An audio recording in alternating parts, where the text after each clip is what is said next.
Wabarakatuh. Alhamdulillah wassalatu wassalamu ala afdali khalqillah Sayyidina Rasulillah Sayyidina Muhammad bin Abdullah wa ala alihi wa sahbihi wa mawala ma ba'd.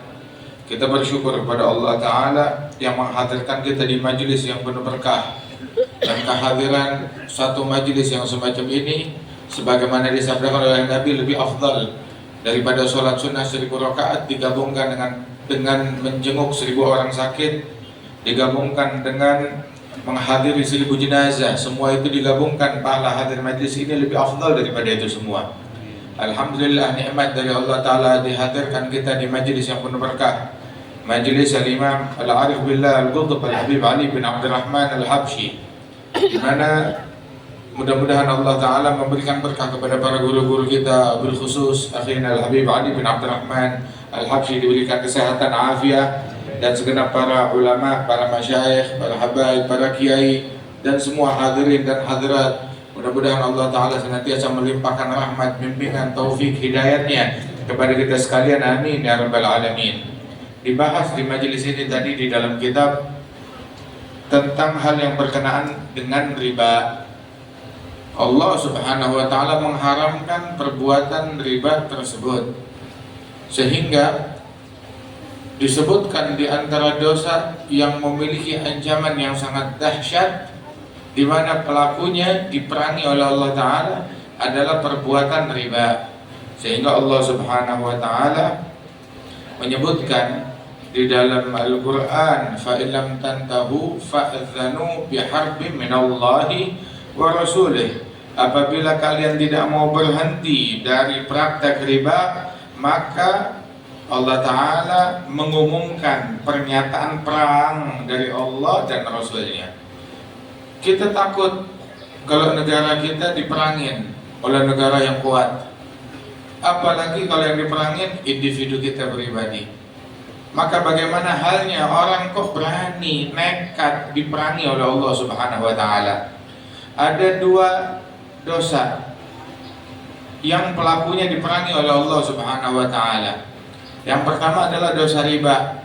Yang melakukan praktek riba, maka yang melakukan itu dia diperangi oleh Allah.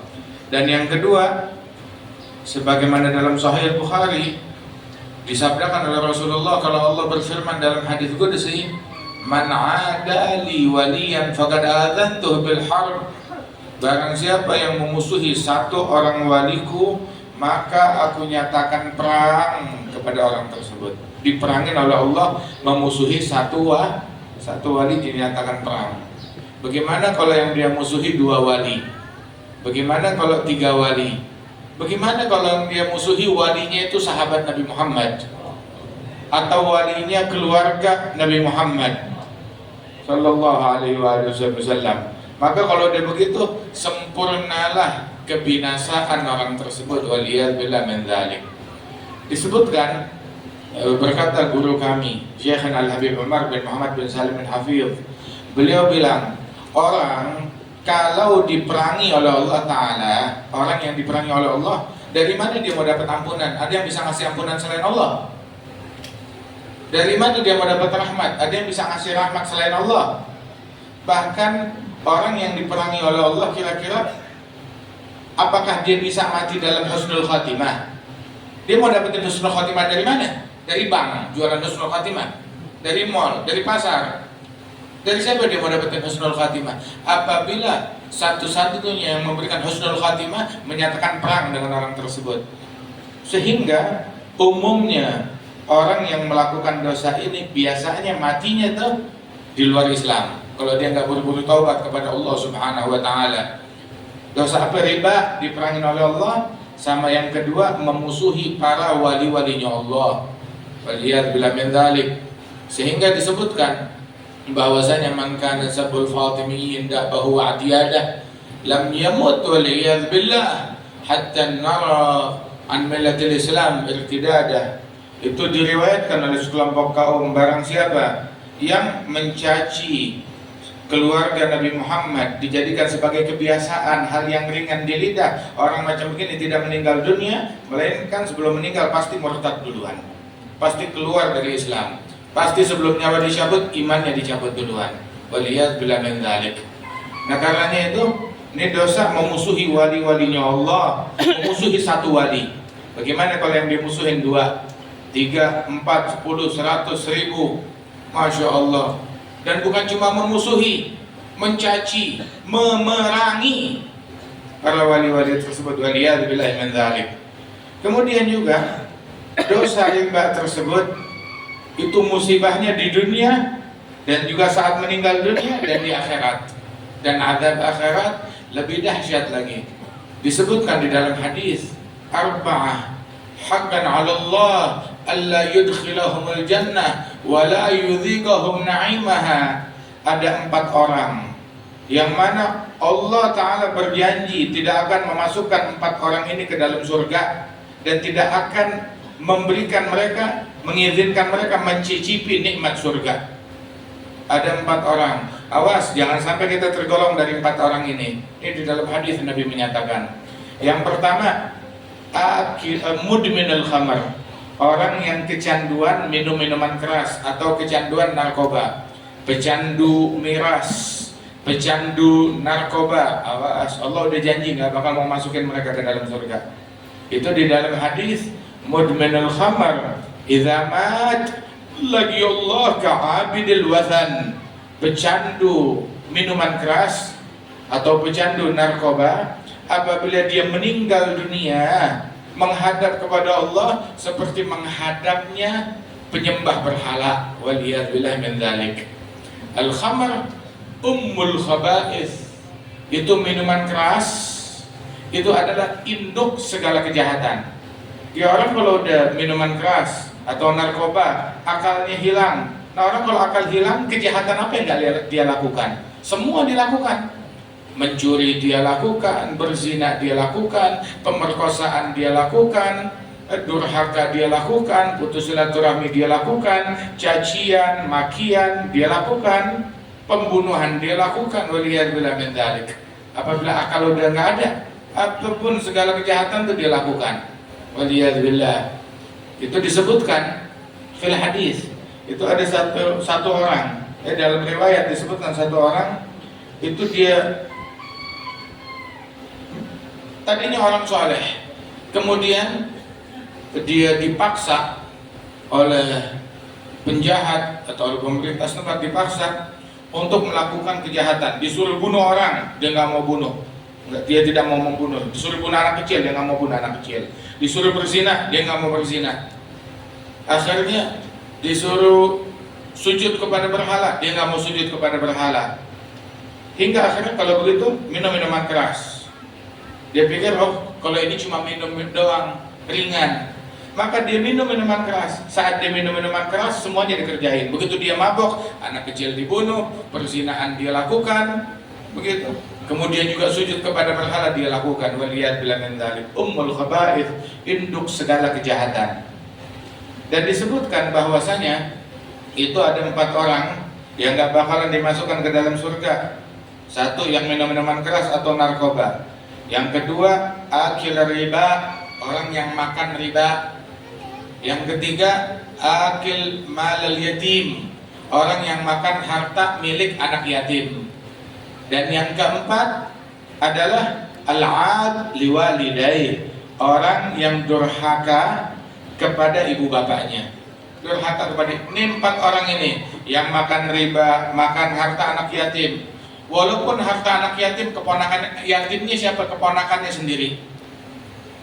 Yatimnya adalah keponakannya sendiri atau saudaranya sendiri. Ada anak yatim, nggak boleh diambil hartanya, nggak boleh diselewengkan hartanya, kembalikan hartanya orang. Innal ladzina ya'kuluna amwalal yatama zulman innama ya'kuluna fi butunihim nara wa sayaslawna sa'ira. Orang yang makan hartanya anak yatim secara zalim, maka yang dia makan adalah api dan kelak dia bakalan masuk dalam api neraka. Yang dia makan adalah api dan kelak dia bakalan masuk dalam api neraka. Itu Syekh Al-Habib Umar, beliau cerita dulu tuh ada satu orang naik ke kapal laut. Saat dia naik kapal laut itu rupanya nggak ada angin, sehingga mereka kehabisan bekal di tengah lautan. Bukan cuma kehabisan bekal, bekal makanan tuh udah kagak ada sehingga mereka mancing ikan, ngambil dari ikan. Cuma ada satu lagi masalah, tidak ada api. Untuk membuat api nggak ada api. Zaman dulu susah, terkena badai susah. Mau buat api untuk masak ikan nggak ada, masa makannya mentah-mentah. Sehingga tanya pemimpin yang ada di kapal tersebut, nanya kepada suatu orang soleh, bagaimana ini sekarang tidak ada api, kita perlu api untuk menghangatkan diri, untuk memasak makanan kita. Maka orang itu bilang, coba cari di kapal, ada gak orang yang punya anak yatim? Dari keluarganya atau sepupunya. Maka saat itu bilang ada satu orang, sini. Kamu punya anak yatim? Iya. Keluarga kamu? Iya. Yang megang hartanya kamu? Iya. Begitu. Kali kamu pernah makan haknya mereka? Belum, enggak, astagfirullah. Kali ada sedikit, ya mungkin, kalau sedikit sih mungkin. Saya nggak mempermasalahkan itunya. Cuma sekarang kita lagi butuh api. Allah Ta'ala bilang yang makan hartanya anak yatim, dia makan api. Kamu punya api di perut kamu. Itu yang kita butuhkan sekarang. Saya cuma perlu kamu tiup aja nih ke batang kayu ini. Belum, astagfirullah, nggak mungkin lah. Kamu tiup aja. Akhirnya dia kesal, dia tiup, keluar api betulan. Ini karamatnya dari wali tersebut untuk ngasih nasihat kepada orang ini. Udah terima kasih, lo jalan deh sono. Jadi dia tahu yang dia makan adalah api. Itu yang dimakan adalah api. Begitu juga yang makan riba, begitu juga yang makan haknya orang lain. Sama yang nggak bakalan masuk ke dalam surga adalah orang yang durhaka kepada ibu bapaknya. Waliyadzubillah min dzalik. Nah karenanya itu disebutkan di dalam hadis, itu dosa riba itu demikian dahsyat. Dan riba itu ada beragam. Termasuk praktek riba itu, apa itu riba? Ketika orang dia melakukan transaksi membeli uang dengan uang, ya, atau membeli makanan dengan makanan, barter makanan dengan makanan, barter beras sama susu, barter beras sama gandum, atau bahkan barter beras dengan beras. Beli duit, apalagi kalau mau lebaran, saya mau beli duit pecahan 10.000, ya, pecahan 100.000, ataupun pecahan 1.000, pecahan 2.000. Nah itu adalah harta-harta yang berpotensi, kalau kita nggak teliti, berpotensi terjeblos dalam dosa riba di situ. Loh, tapi kan kita melakukan itu semua, kita ada keperluan. Nah ada caranya. Terkadang tuh harta-harta yang berpotensi riba, ya, ketika melakukan barter duit sama duit, makanan sama makanan. Nah itu kalau dari jenis yang sama, kalau mata uangnya dari jenis yang sama, rupiah tukar sama rupiah, makanannya dari jenis yang sama, beras ditukar beras. Oh tapi beras saya lebih pulen, lebih mahal, tapi namanya beras kan. Begitu juga kurma sama kurma. Oh ini kurma yang bagus, yang ini kurma yang jelek. Ini harga kurmanya yang bagus 3 kali lipat, yang ini murah harganya. Maka nggak boleh barter kecuali itu mithlan bimithlin yadan biyadin halan, ya. Itu maka dia harus melakukan transaksi itu secara kontan, nggak boleh ngutang, cash. Transaksinya harus cash. Yang pertama. Yang kedua, harus serah terima saat itu juga, nggak boleh ntar deh serah terimanya nanti, serah terima saat itu juga. Dan yang ketiga, kalau dari jenis yang sama, maka harus ukurannya sama. 1 juta, bayar 1 juta. 1 juta ditukar dengan 1 juta. 1 juta pecahan 1.000, ya bayar dengan 1 juta. Kamu mau pecahan 1.000, tapi lebihin, ya 1.100.000. Nggak boleh, haram. Ada riba di sini, haram hukumnya. Mau beli misalkan duit pecahan 10.000, ya nilainya 1 juta. Begitu boleh, tapi kamu harus lebihin. Kamu bayar ke saya 1.100.000. Ini riba, haram. Dan pelakunya berdosa, dan bukan dosa kecil, dosa besar.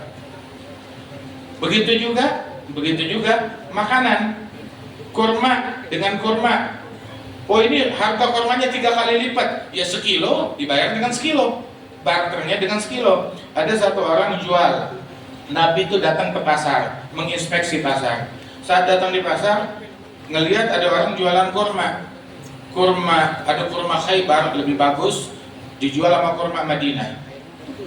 Bilang berapa ini harganya? Oh, kurma Khaybar itu 1 kilo ditukar sama kurma Madinah 2 kilo. Begitu.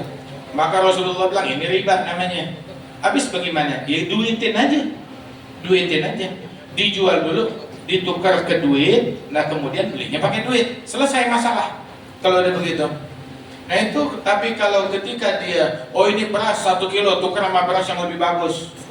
Beras 1 kilo yang bagus ditukar dengan beras yang jelekan 2 kilo, itu namanya riba. Nah terus juga termasuk dalam praktek riba, tahu apa? Membeli dolar, dari rupiah mau beli dolar, akan tetapi nggak cash. Kan tadi syaratnya itu untuk lolos dari dosa riba itu harus cash, ya. Serah terima saat itu juga harus cash, baik dia serah terima langsung ataupun dia wakilkan kepada orang. Boleh langsung, oh saya nggak bisa langsung, saya wakilkan kepada orang lain, tapi harus serah terima saat itu juga. Nah jadi kalau kenapa? Sebab kalau dia beli, saya mau kredit dolar, harga yang mana? Tiap jam harganya berubah. Beli pagi sama beli sore harganya berubah, beli besok harganya berubah. Mau harga yang mana? Berpotensi ada pihak yang dirugikan di sini. Makanya itu riba itu dilarang karena potensi hal yang semacam ini. Sehingga itu termasuk dosa besar. Nah jadi kalau dia mau beli dolar, nggak boleh kredit dolar, ya bayar cash dan serah terima saat itu juga. Jadi udah nggak ada masalah ke depannya. Begitu juga kredit, apalagi kredit emas. Mau beli emas nilainya itu sama. Mau beli emas, mau beli perak atau uang, itu semuanya sama, masuk dalam kategori nugget, ya, atau apa namanya, mata uang. Dulu mata uangnya emas, cuma kita dibodohin, emasnya simpan aja. Kita simpan nitip emasnya sama orang Yahudi, sama Nasrani, sama orang kafir. Kita titip emasnya ke mereka, kita disuruh pegang kertas aja. Yang pegang emas dia orang. Begitu. Dulu kita punya emas gelondongan, sekarang emas kita nggak tahu dikemanain. Begitu, ditukar dikasih, lu pegang kertas aja, gak usah pegang emas. Yang pegang emas mereka. Makanya mata uang kita dimainin. Lihat bila min dzalik. Jadi kertas yang kita punya.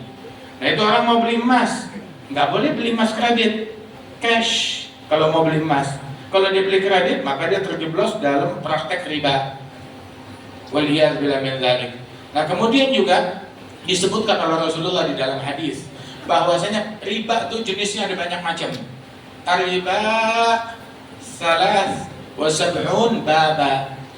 Praktek riba itu ada 73 pintu, ada 33 jenis praktek riba. Dosa riba yang paling kecil adnaha misal ayyankiha rajulu ummah. Dosa riba yang paling kecil itu sama seperti seseorang berzina dengan ibunya sendiri. Nauzubillah min dzalik. Riba itu ada 73 pintu. Termasuk tuh praktek riba yang tadi kita sebutkan tuh praktek riba. Dan termasuk praktek riba juga yang udah kita kenal. Ketika ngutangin orang, kamu bayarnya harus lebih. Kullu gardin jara naf'an lil mugrid fa huwa riba. Setiap hutang, ada hutang di situ, ada orang berhutang, ada orang menghutangkan. Terus yang ngasih hutang itu, mau itu bank ataupun rentenir ataupun tetangga, ataupun sepupu, ataupun adik, ataupun kakak, dia minjemin duit, udah gitu dia mau keuntungan, segala bentuk keuntungan yang dia dapat. Oh iya boleh, tapi kamu beliin saya nasi goreng. Iya, tapi kamu tolong beliin saya teh botol, beliin saya susu, beliin saya bakso. Itu adalah riba. Itu adalah riba. Walaupun bentuknya, tapi saya pinjam motor kamu, tapi saya pinjemin saya mobil kamu, itu adalah riba. Bahkan tahu gak? Itu sampai tuh beberapa ulama wal auliya wal shalihin, saat dia berjalan kepanasan di tengah siang hari di bawah terik matahari, itu dia menghindar dari apa? Dari tembok. Tembok apa? Kenapa nggak mau jalan di dekat tembok yang sini, rumah yang sini? Bilang enggak, rumah yang ini, ya pemilik rumahnya ngutang sama saya, punya utang sama saya dan belum bayar. Saya nggak mau jalan dekat temboknya untuk ngadem biar nggak kena terik matahari. Kenapa? Riba, saya ngambil keuntungan dari rumahnya dia. Sampai segitunya, numpang ngadem di bawah tembok rumah orang yang berhutang kepada dia. Hadza riba. nggak mau ngambil keuntungan, sampai hal yang semacam itu diwaspadai. Sebab tuh dosa riba yang paling kecil kata Nabi itu sama seperti seseorang berzina dengan ibunya sendiri. Terus Nabi bilang wa inna arba riba, termasuk dosa riba yang paling gede. Kalau yang paling kecil dosanya sama seperti zina sama ibu sendiri. Termasuk dalam praktek riba yang paling jahat apa? Tatawulur rajul fi 'irdi akhihil muslim. Ketika seseorang menodai kehormatan saudaranya yang muslim dengan lidahnya. Menodai kehormatan saudaranya yang muslim dengan lidahnya. Ngatain saudaranya yang muslim, mencaci, ataupun juga berghibah, ngegosipin dia, ngegosipin orang tersebut, ataupun memfitnah, ataupun adu domba namimah, ataupun dia memberikan tuduhan kepada orang tersebut, oh ini begini, itu begitu, waliyadzubillah min dzalik, ataupun menuduh, wah itu anak zina, oh itu nggak punya bapak, waliyadzubillah min dzalik. Nah karenanya itu menodai kehormatan seorang muslim dengan lidahnya, itu dosa riba yang paling gede. Itu muslim yang biasa yang dia nodain. Bagaimana kalau yang dinodain muslim yang luar biasa, seperti sahabatnya Nabi, seperti keluarganya Nabi, seperti aulia, seperti sholihin. Kalau dia begini, ya udah dah, ya selamat tinggal kepada orang tersebut. Seiman-imannya juga bakalan lepas, waliyadzubillah. Ya mudah-mudahan Allah Ta'ala selamatkan kita. Ini kita hadir majelis, kita nuntut ilmu untuk nyembuhin diri kita nih dari praktek yang tidak baik. Tahu gak, riba itu bukan solusi. Itu yang bikin anak kita sering sakit akhirnya. Itu yang bikin bolak-balik rumah sakit. Dikira oh kita dengan melakukan pinjaman online, terus itu jadi solusi di situ. Nambahin bala di atas bala, musibah di atas musibah. Nyari solusi bukan dari yang haram. Sungguh tanyanya orang yang melakukan itu semuanya, kehidupan mereka tambah buruk, ekonomi mereka tambah terpuruk. Saya punya masalah, anak sakit, tambah sakit, tambah susah, tambah melarat. Kenapa? Allah yang mengatur, mengelola alam semesta. Allah Ta'ala sudah menyatakan yamhaqullahu riba yurbi shadaqat. Itu praktek riba menyebabkan tuh bikin orang bangkrut, ludes, celaka dunia akhirat, binasa, gak ada keberkahan. Mau berkah, mau untung, sedekah, berinfak, bakal dibantu, ditolong oleh Allah Subhanahu wa Ta'ala. Mudah-mudahan Allah Ta'ala selamatkan kita dari yang haram, dari praktek yang haram, dari perbuatan yang diharamkan oleh Allah Ta'ala. Allahumma ja'al jam'ana hadha jam'an marhuma, tafarruqana min ba'di tafarruqan ma'suma, ولا تجعل فينا ولا منا ولا معنا شقيا ولا محروما. صلى الله على سيدنا محمد وعلى اله وصحبه وسلم. اخر دعوانا ان الحمد لله رب العالمين. السلام عليكم ورحمه الله وبركاته.